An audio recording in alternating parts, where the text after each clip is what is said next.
that's what we see That's now. the bottom line. That's what we see now. A lot of men hitting women, women hitting men. The young girls, you heard them last night. Yeah. How many y'all got attitudes? All of them daggone in the building raising it. 50 girls raised their hand. They got attitude problems. Yeah. Which tells me that they'd fight their boyfriend or their girlfriend. Exactly. They will fight their mother.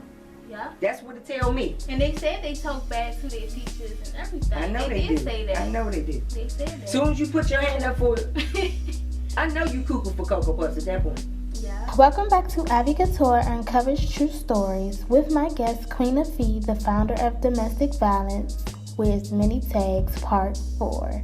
Get excited because she will be sharing all 5 tags. So let's get started. All 5 of them. And you break it down. Like, And you gotta break it down and show what each one of them mean for the brain. See, my thing is the brain. yeah. I'm trying to tell your brain what's really going on. It's really good. Yeah. And see, with the brain, you gotta connect the dots for the brain. Yeah. Okay? So through the tag presentation, which is our signature presentation, through the tag presentation, the brain identifies with each one of the tags. Then it goes back and connects the dots with your own story. You see? So a lot of sisters and brothers get that wake up call. It's not only physical abuse. Oh my God. Like, It's more. you don't even have to text me to be abusing me. Like, Right. this is like totally new for America. Like, America be like, are you serious? Exactly. Because they only showed you The physical the side. physical side. They never showed you the 5 tags that you talk about. Which you can tell them the 5 tags. Okay, the 5 tags, let's go back to that. We talked about verbal, we talked about emotional being the top 2 tags, okay?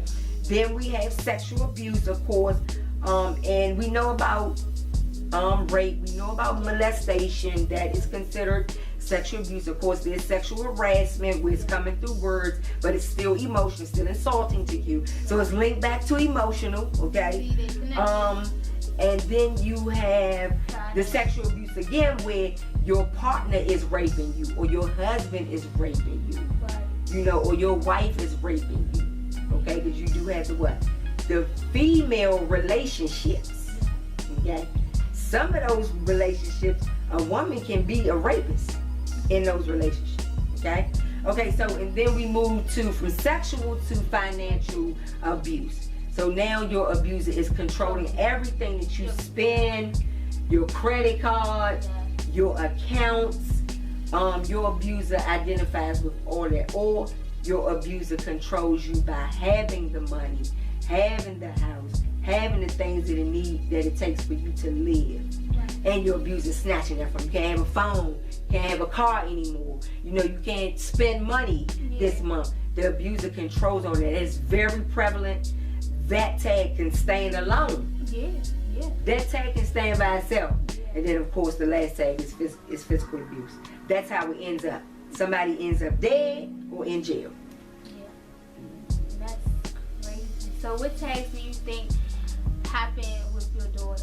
Like, what? I think with my daughter's story, she probably wore all of them but sexual. So verbal, emotional, the financial piece and the physical piece. I think all 4 of those were happening to her, because she was willing to give money to him and, you know, buy things and spend things. And all of a sudden, I ain't asking no man for no money. Why not? He your baby father. And then she was willing to just give so she could keep him there.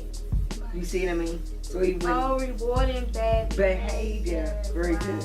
Or buying love. Yeah. Trying to You make talk about somebody that love too. you. Make somebody- You pay for it. You pay for their love. So I think she wore that tag. And of course she wore physical because she dead. Yeah. Like you said, dead or jail. Jail. Is the end And where result. he at? Jail. So That's the end result. That's why I made that tag last. always, yeah. Yeah, that tag is probably always going to be last for people. How do you know this one? Because I was an abuser. She gonna tell I y'all. abused your father. Your brother. She gonna Your tell son. I'll sit around a group of victims and abusers, and they won't tell you. Verbal abuse, the #1 killer. It is the number one. The Cause number you one gonna killer. remember what they said. Your brain has to process. That's why we got our word chart. That's why we don't run from words like shame, embarrassing, disgusting, disappointment. That's why we don't run from those words. Because our brains need to process those words like they process joy. Exactly. And like they process pretending. The brain doesn't like pretending. People do. And even when you suppressed it for 30 years, the brain still remember that trauma. You're going to face that trauma. If the brain got anything to do with it, you're going to face trauma. Have you face it here and get in the sister group with us? You get ready to just go to your grave. Right. You know what I'm saying? So go ahead and work on it now. Yeah. Work on it while you here. And break the cycle. And break the cycle. That way you on your yellow brick road. Instead of saying, oh, I don't want my child to experience what I experienced. Alright, then you face what you face so your child won't experience that. You know what I'm saying? And be real with them and you know, share your story. Share your story and tell them what's really going on. Because if you don't share your story, the abuser will. Exactly. The abuser will be luring your child into their arms. We ain't talking about in the house. We talking about into their arms. And when you want to hold your child at night, the abuser is. Exactly. All because you didn't share your story. Right. And you knew that you had an abuse. Exactly. And you should have, instead of just buying them shoes and clothes, cell phones. That's just making them more sugar-coated. Yeah. It's just sugar-coated. Exactly. So the children won't ask the questions. Because naturally the child want to know where their parent came from. Yeah. Naturally the child want to know how they got there. That's why little children say, but how did I get here? Yeah. I'm waiting for Jewels, my prince, and my princess Blade. They're going to ask me that same question. Right. Because every child asks that question. Ask that question. You supposed to answer that question. And when they say, oh, you was a cookie or oh, you was a buffet, sugar-coated. And that's why the molester can come right in your child's room and rape your child. Because you want it to be everything else but what it is. Yeah. You see what I'm saying? And research demands that we teach our children breast, penis, vagina, anal. They want us to point to the specific words of what that body part is.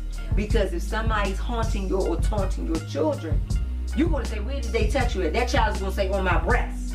Yeah. You see what I mean? Therapists can't analyze wee-wee, pee-pee, pot-pot, poo-poo. What is that? Your child needs to go to the bathroom? Is that what you saying? Yes. I mean, did you teach your child their body parts? This is how the therapist will go. We're dealing with a serious issue here. We need this child to know what their body parts are. And what happens to them. And be able to point out the specifics. Hell, if the child can point out the breast, I'm going to believe it. As a therapist, I'm going to say something probably didn't happen. But if your child talking about wee-wee-poo-poo, I'm going to ask you, do your child need to go to the bathroom? Or I'm going to say, well, I think you need to teach the child the body parts first. And something could really be happening to that child. But because you want to sugarcoat, dress it up, make it everything else but what it is, you don't want to tell your story to your own child. You don't want to tell your story to your own child. Don't have none. Don't have no children. That'll nip that in the bud because you're not ready to be a parent. If you can't sit down and be transparent with your child about who you are, where you come, the trauma that you have faced and dealt with, and if you can't start out that way, get some therapy so you can work up to that point. So when you able to say, you know, you was raped. You could say, I was raped, and that's how you were born. Or we tell little children ought to be seen and not heard. What? Right. So I can't know my story? Like, I can't ask you no questions. I can't tell you, because that's where the brain of the child goes. Yeah. The brain of the child go instantly to, I can't even tell them nothing. I can't even ask my family no questions. They go into, they don't even understand me. They never talk to me. Every time I tried to ask them a question, they told me go to my room. Look, the little people process that. Yeah. For them, that's devastating. And I know you probably think, you know, you doing a child some good Yeah. by saying that, but I don't think you should say that. Yeah. I think you should say, baby, hold on 1 second, and mommy is going to talk to your daddy. We're going to sit down and talk to you about that. Just give us a couple of minutes. Let us finish up here our adult conversation. Or you let the child know, now is not the time. I do want to hear what you're saying. Don't you forget it. Now is not the time. Can we talk at night before you go to bed?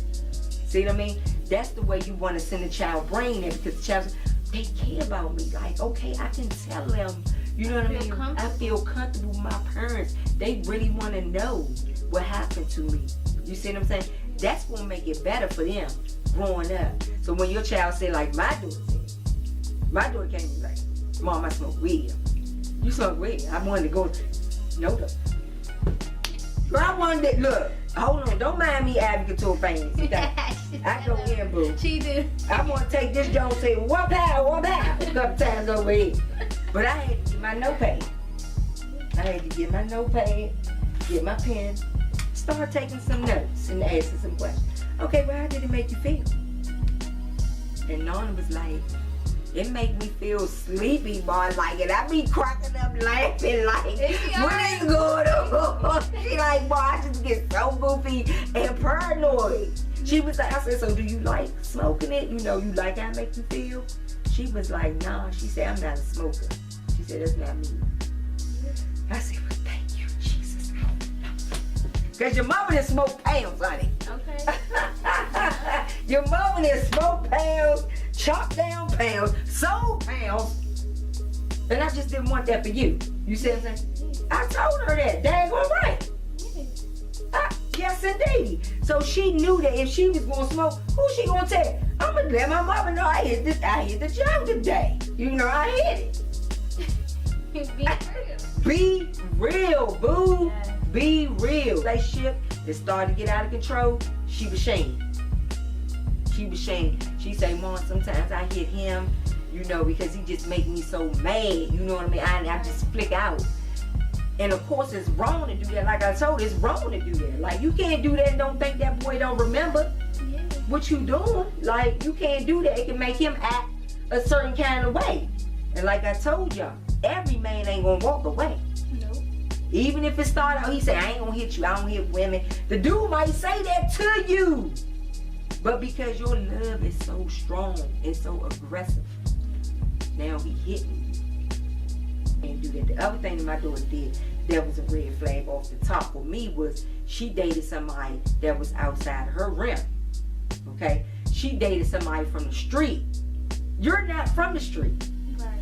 So the relationship is going to clash. You see what I'm saying? He not used to dating a girl that's not from the street. He used to dating street girls. What is he going to do with you? Because that's not your makeup. You see what I'm saying? So she went and touched on grounds that was never for her. She had her tools. She did. She had them all. But I always worried about my daughter in love because the DNA just plays a part in it. And to me, when through her DNA, when she fell in love, it reminded me of her father being in love with me. It was taunting. They can back you in the corner. Like you say, did I really get involved with this one? I had to divorce the father. I had to go. It was way too much. Too good. Too pure. I just could not.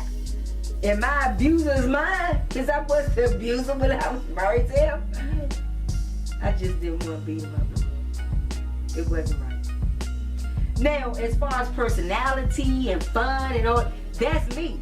All day in the paint. Yes. Oh. But when she fell in love, that's daddy's DNA. See, that's another point that you gotta know your DNA. Yeah. If you don't know your DNA, man, you really need counseling.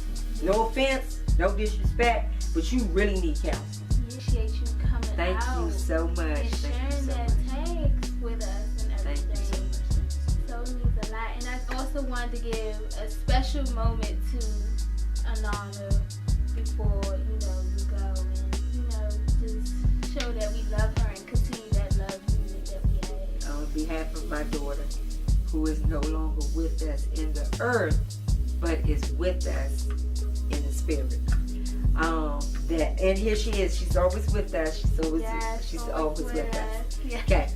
So on her behalf, just thank you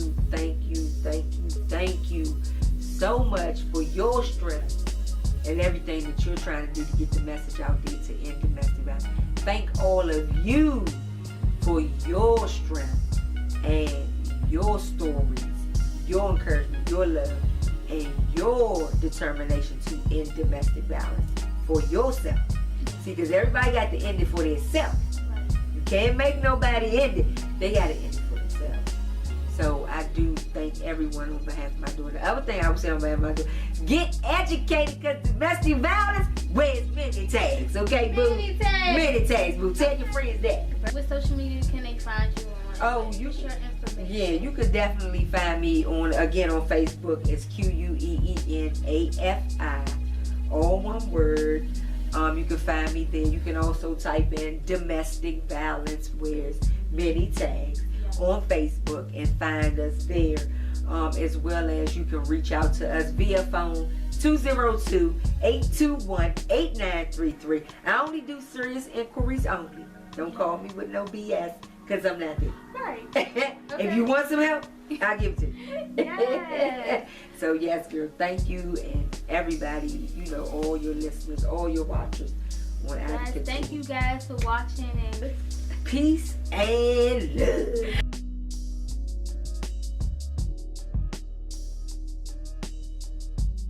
It's been amazing to share with you guys the 4 parts of domestic violence wears many tags. I hope you guys learned a lot, because I have.